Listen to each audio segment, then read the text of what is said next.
Hello Walls!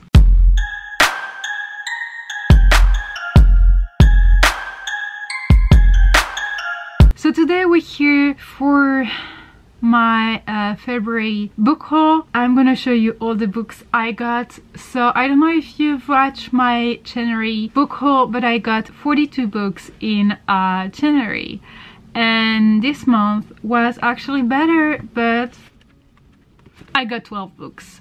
So it is better than 42, but still not good. So the first book I got is The Extinction Trials, Rubble by S.M. Wilson.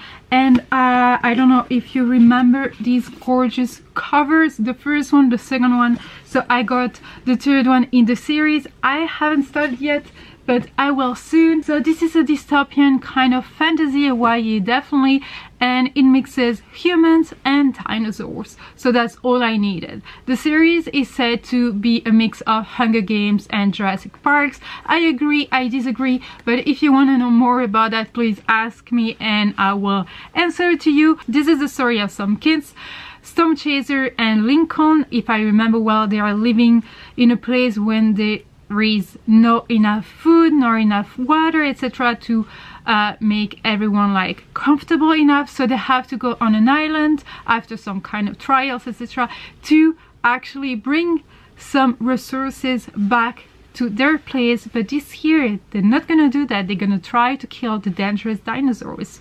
So guess what's gonna happen? Adventure, maybe some love story, a lot of betrayals. So yeah, I really love that world. It's really easy to read, and yeah, I would recommend it. Then I got Lady Smoke by Laura Sebastian, which is the sequel to Ash Princess. I believe I got Ash Princess in my Chef Love Create box because I used to be subscribed to them. So this is the sequel. I'm curious about it, even if I'm scared by the title, Lady Smoke. If this is a story of some character in this one that I don't wanna really hear about, I'm not gonna like it, but we never know. And this book left us on a cliffhanger, so if you wanna know what it is about, so Ash Princess is actually the story of Theo, or actually Theodosia, but everyone calls her Theo, who actually lives in the castle in which she grew up, but as a slave. The guy who is ruling everything killed her family, her people, her kingdom, everything.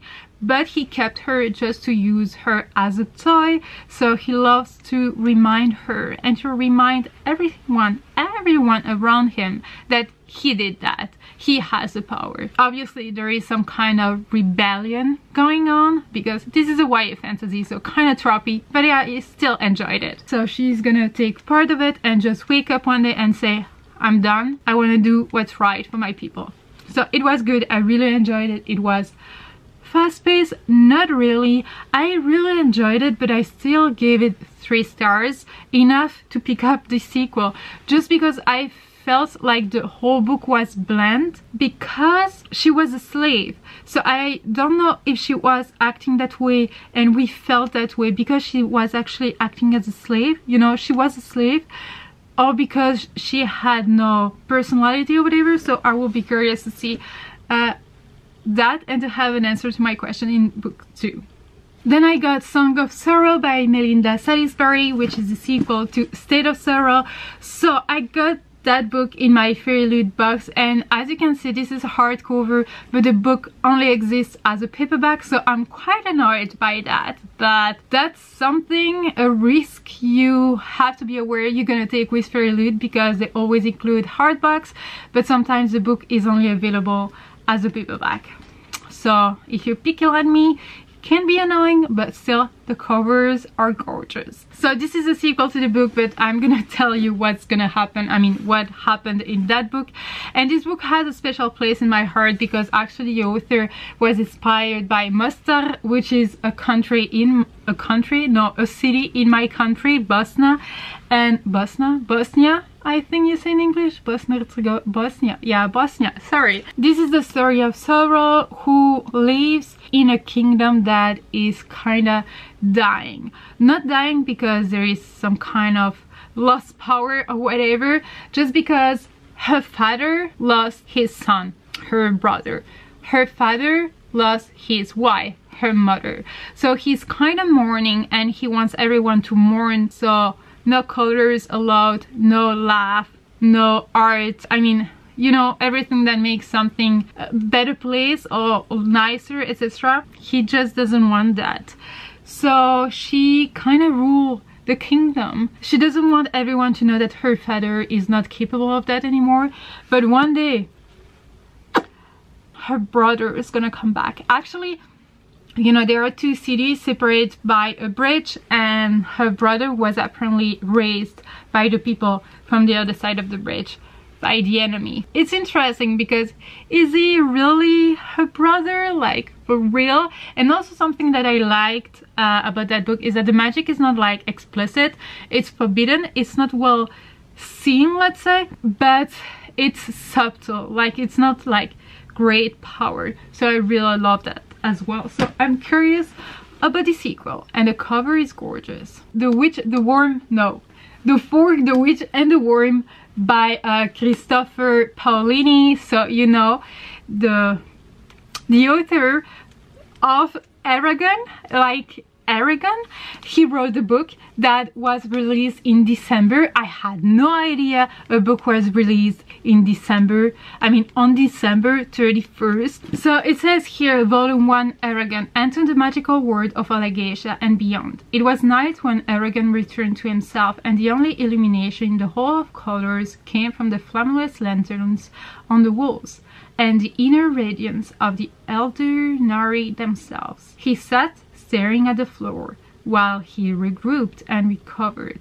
A smile spread across his face. A wanderer and a cursed child, spells and magic, and dragons of course, welcome back to the world of Alagacia. It's been a year since Aragon disappeared at Alagacia in search of a perfect home to train a new generation of dragon riders. Now he is struggling with an endless sea of tasks, constructing a vast dragon hold, wrangling with suppliers, guarding dragon eggs, and dealing with belligerent Urgals and haughty elves. Then a vision from the Eldunari, unexpected visitors, and an exciting Urgal legend offer a much-needed distraction and a new perspective.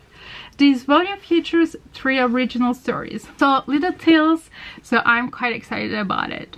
Then I got Spectacle in my Unplugged book box by Jodie Lynn Strock, and this sounds like a mystery thriller with some kind of paranormal, because apparently the main character, so it happens in Paris, and she works like as, yeah, she writes the Daily More column for Le Petit Journal, and she has to summarize everything that happened, you know, the rivals, etc, etc. And one day she's gonna start to have visions, and she's gonna actually see through the killer's eyes who he's trying to kill or who he's killing, and she's gonna try to help in order to stop the killer. Okay, so I'm quite excited about that one. We will give it a try. Next book is this Brick by George R.R. Martin. So Fire and Blood, everyone has seen that book, I don't need to talk about it. Like 7, almost 800 pages, but it's gorgeous. And look at the spine, it's absolutely beautiful, and inside you have some kind of like art, etc. So it's gorgeous.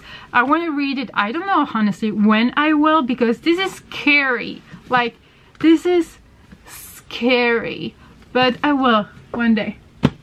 Then I got Deep Cosmos by Project Kyle. I've read that book many months ago, but I really wanted to have a copy of it, because actually Kyle contacted me and gave me the arc of his book, which I'm super grateful for. Thank you so much for trusting me, and I really loved it. It had like some sci-fi comics kind of vibes, and I really enjoyed the characters.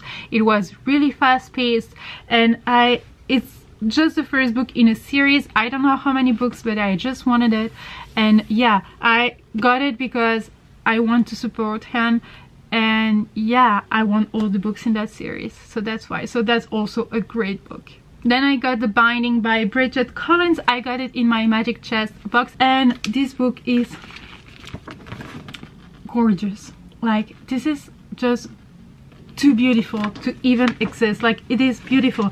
And apparently this is a story of a guy who doesn't have that much money. He's living with his parents, etc.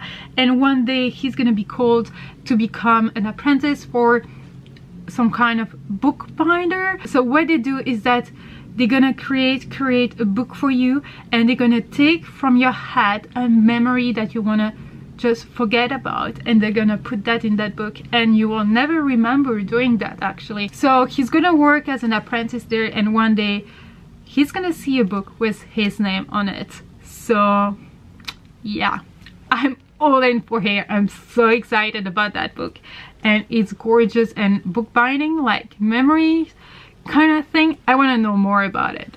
Then of course I had to get the Gilded Walls. It is also a book we're gonna be reading for the Howling Pack for March and April, so I will put all the links down below as usual. So yes, by Roshani Shokshi,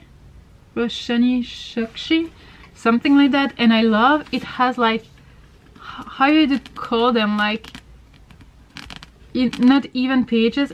I really forgot the name of it, and it is gorgeous.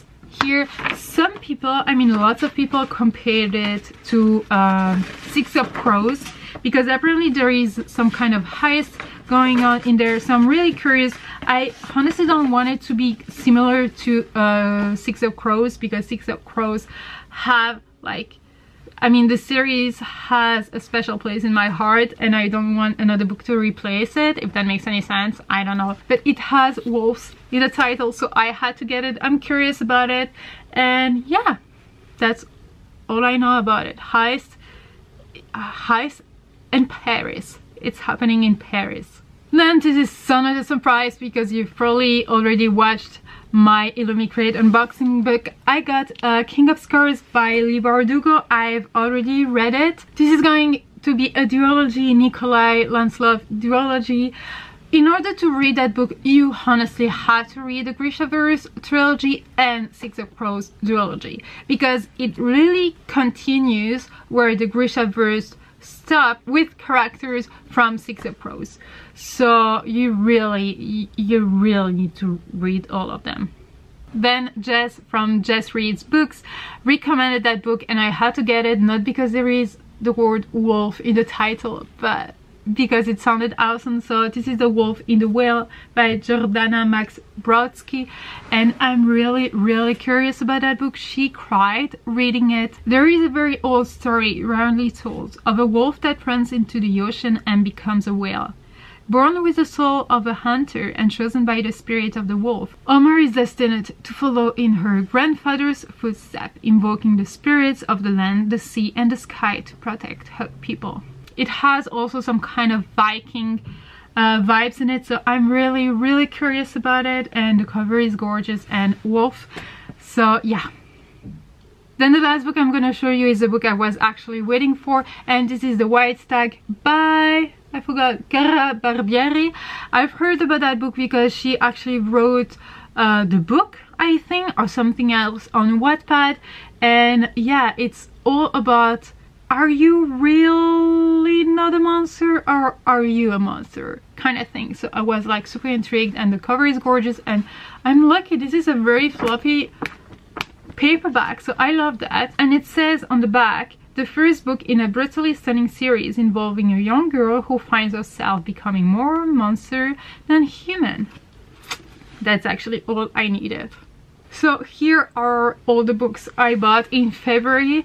Let me know how many books you bought in February, and if you bought any of the one I actually bought. This is Mooney. You can hear she wants to get in, so I'm gonna open the door for her in just 1 minute. Also let me know if you're gonna be reading a book for the Howling Pack, and yeah, so let me know if you did as bad as I did, or if you did better, or really anything. Talk to me. I have absolutely no friends except for you, so I have time to talk to you, like.